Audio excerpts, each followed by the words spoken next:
Күн батарда ұйықтама. Тәңірдің ырзық тарататын Розан деген періштесі бар екен. Ол таң ата жерге түсіп, адамдарға ырзық несібе таратады екен. Күн шыққанша ұйықтайтын адамды Тәңірдің несібесінен махрұм қалған деп түсінеді. Ерте тұрған еркектің ырысы артық, ерте тұрған әйелдің бір ісі артық деген мақал осыған орай айтылған екен. Розан періште қас қараяр кезде де жерге түсіп ырзық таратады екен. Күн батарда ұйықтап жатқан адамды өлі санатына қосып ырзығын кемітеді екен.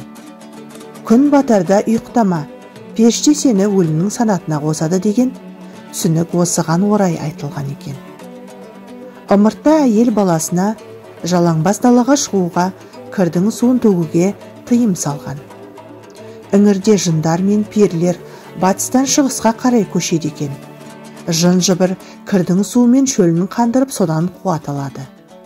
Кірдің суын үйдің есік алдына төксе жындар жиналып қалады дейді. Сыр өңірінде мынадай аңыз айтылады. Ертеде Сейтжан деген кісінің әйелі үйде кір жуып болып, суын төгуге сыртқа шығып кетеді. Сүт пісірімдей уақыт өтсе де қайта оралмайды. Сейтжан әйелін әрі-бері күтеді.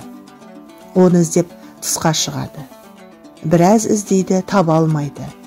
Көршілерінің үйіне барып шығады, оларды да жоқ. Сол кезде сыр бойында Әубәкір деген атақты ишан бар екен. Соған барып жағдайды айтады. Ол болса, әйелің кірдің суын намазшамда бекер төккен екен. Шамасы әйеліңді көшіп бара жатқан перілер ала кеткен. Мен оларға хат жазып берейін, сен соны апарып бер, дейді.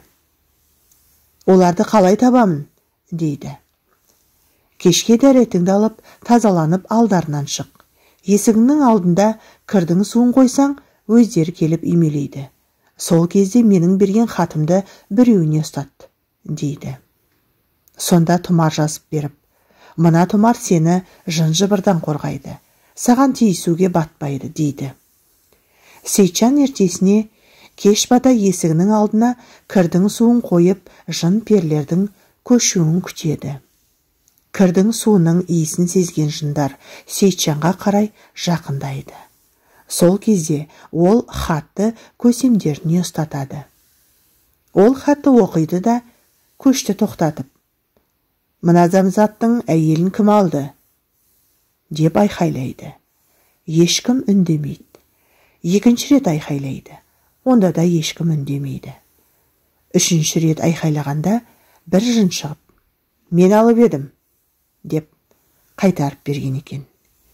Сейтжан әйелін алады да қазыққа байлап қояды. Жын перілер көшін жалғастыра береді. Олардың қарасы көрінбей кеткенше әйелі айқайлап шыңғыра береді екен. Таң ата Сейтжан әйелін ертіп Әубәкір ишанның алдына келеді. Ол бір қағазға ішірткі дұғасын жазады да кесеге салып үстіне су құяды. Су көк түске боялады. Сосын оны әйелге ішкізіп тұмар жазып береді. Кетерінде Сейтжанға әйелің жалаңбас жүрмесін, деп қатаң ескертіпті.